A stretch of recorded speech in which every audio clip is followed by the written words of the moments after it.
بسم اللہ الرحمن الرحیم۔ السلام علیکم دوستو۔ ازدواج محبت written by Sajjad Haider Yildirim.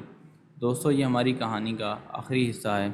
اس سے پہلے 2 حصے گزر چکے ہیں اور آپ لوگوں کی آسانی کے لیے لنک ڈسکرپشن میں شیئر کر دیا جائے گا۔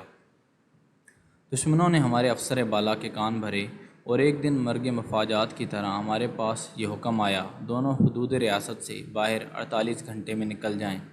ہم کر ہی کیا سکتے تھے؟ سنگ آمد و سخت آمد ہم اپنے قلیل التعداد ہمدردوں کے افسوس اور ٹڈی دل دشمنوں کی خوشیوں میں حیدرآباد سے رخصت ہوئے۔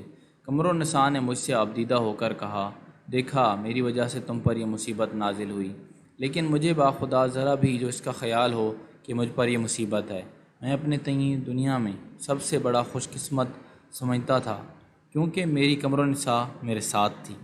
میں حیدرآباد سے سیدھا لکھنؤ پہنچا اور یہاں میں نے اپنا مطلب جاری کر دیا۔ سچ کہا کہ مصیبت تنہا نہیں رہتی۔ حیدرآباد سے یوں نکلا، یہاں پہنچ کے بالکل نا امیدی ہو گئی۔ کئی مہینے گزر گئے اور آمدنی انکا، اور ایک دم چلتی بھی کس کی ہے؟ یہ تو ایک سوداگری ہے۔ ظاہری ٹیپ ٹاپ جب تک نہ ہو کون آتا ہے؟ اور میرے پاس کیا تھا؟ جب حیدرآباد میں رہا کبھی کچھ پس انداز ہی نہ کیا، جس کا خمیازہ اب بھگتنا پڑا۔ کہتے ہوئے شرم آتی ہے مگر کہنا ہی پڑتا ہے۔ یہ حالت ہو گئی تھی کہ ایک ماما تک رکھنے کی مقدرت نہ رہی۔ قمر النساء بیچاری سارے کام گھر کے کرتی تھی، اور جب میں گھر میں آتا تو نہایت خندہ پیشانی سے کہتی کہ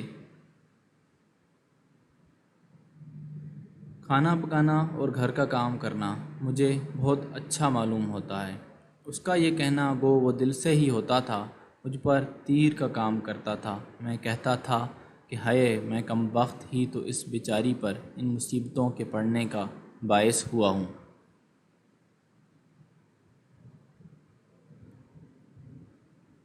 خدا کی شان اسی زمانے میں قمر النساء امید سے ہو گئی۔ اب تو مجھے بے حد فکر ہو گئی۔ ہر وقت یہ خیال کہ ایسے ایسے سخت کام کرتی ہے، کہیں جھٹکا وٹکا آ جائے تو اور مشکل آ پڑے۔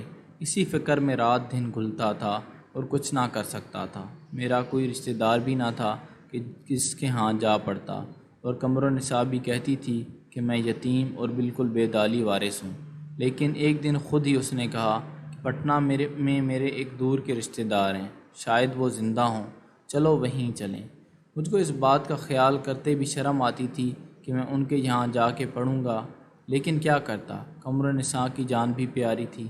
گیا، مگر بادل ناخواستہ جب ہم پٹنہ پہنچے تو قمر النساء پتہ پوچھتی ہوئی ایک نہایت معمولی درجے کے مکان میں مجھے لے گئی۔ دروازہ کھٹکھٹانے پر ایک بزرگ صورت باہر آئے۔ قمر النساء کو دیکھتے ہی معتجب ہوئے، پھر خوشی خوشی گھر میں لے گئے۔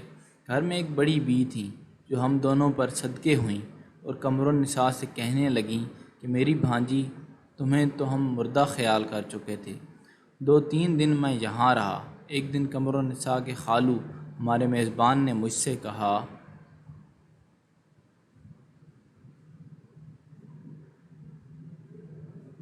یہاں ایک نواب صاحب ہیں، میں ان کی سرکار میں نوکر ہوں، چلیے آپ کو بھی ان سے ملاؤں۔ پھر ایک نہایت عالی شان کوٹھی میں مجھے لے گئے اور گول کمرے میں بٹھا کے کہا کہ تم یہیں بیٹھے رہنا، میں ابھی آتا ہوں۔ نواب صاحب بھی اس وقت تشریف لائیں گے، محل میں ہیں۔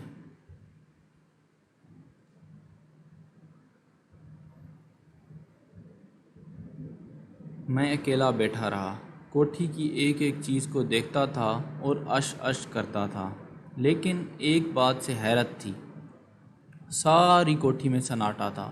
میں ایسی حالت میں تھا کہ یکایک سامنے کا دروازہ کھلا، شاہزادیوں کے لباس میں ملبوس ایک خاتون کمرے میں داخل ہوئی۔ میں جھجک کے چاہتا تھا کہ کمرے سے باہر نکل جاؤں، اور اس خیال سے میں باہر کی طرف لپکا بھی کہ اس خاتون نے کہا، پیارے نعیم۔ پھر کر جو غور سے دیکھتا ہوں تو میری پیاری قمر النساء بادشاہ زادی بنی کھڑی ہے۔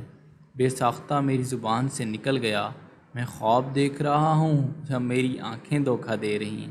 قمر النساء نے ہنس کے کہا، نہیں، تم جاگتے ہو اور میں ہی تمہاری قمر النساء ہوں۔ اللہ اللہ، مجھے تم پہچانتے بھی نہیں؟ پھر میری طرف بڑھ کے اور گلے میں باہیں ڈال کے خدا کا شکر ہے کہ ہماری مصیبتیں دور ہوئیں۔ میرے پاس بڑی ریاست ہے اور ہم اب عمر بھر یہیں رہیں گے۔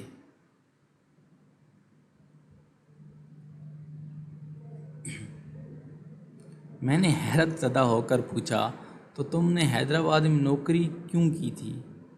سب بتاتی ہوں، بے صبر کیوں ہوئے جاتے ہو؟ میرے والد مرحوم نہایت روشن خیال آدمی تھے۔ انہوں نے میری تعلیم نہایت اعلیٰ درجے کی تھی اور کہتے تھے کہ اولاد کو تعلیم دنیا بس یہی والدین کا فرض ہے۔ سوائے میرے ان کی کوئی اولاد نہ تھی، اور خدا کی مرضی یہ ہوئی کہ میرے 12ویں سال میں اللہ بخشے ابا کا سایہ میرے سر سے اٹھ گیا۔ ساری جائیداد کی میں ہی مالک ہوئی۔ میں نے اپنے سرپرست سے کہا کہ میں ڈاکٹری پڑھوں گی۔ چنانچہ میں لاہور بھیجی گئی۔ وہاں سے آئی تو بڑے بڑے گھرانوں سے میرے لیے پیغام آئے، مگر میں نے دل میں ٹھان لی تھی کہ جب تک کوئی مجھے صرف میرے لیے بیاہے گا میں کسی سے شادی نہ کروں گی۔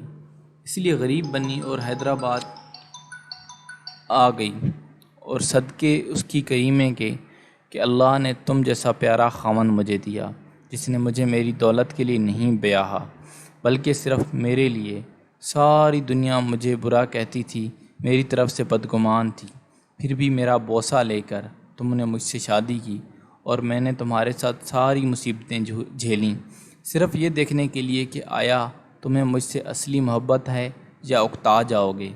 اپنی کوٹھی پر میں برابر حالت لکھتی رہتی تھی، اس وجہ سے خالو کو سب حال معلوم تھا۔ اس کے بعد ہم ہنسی خوشی رہنے لگے۔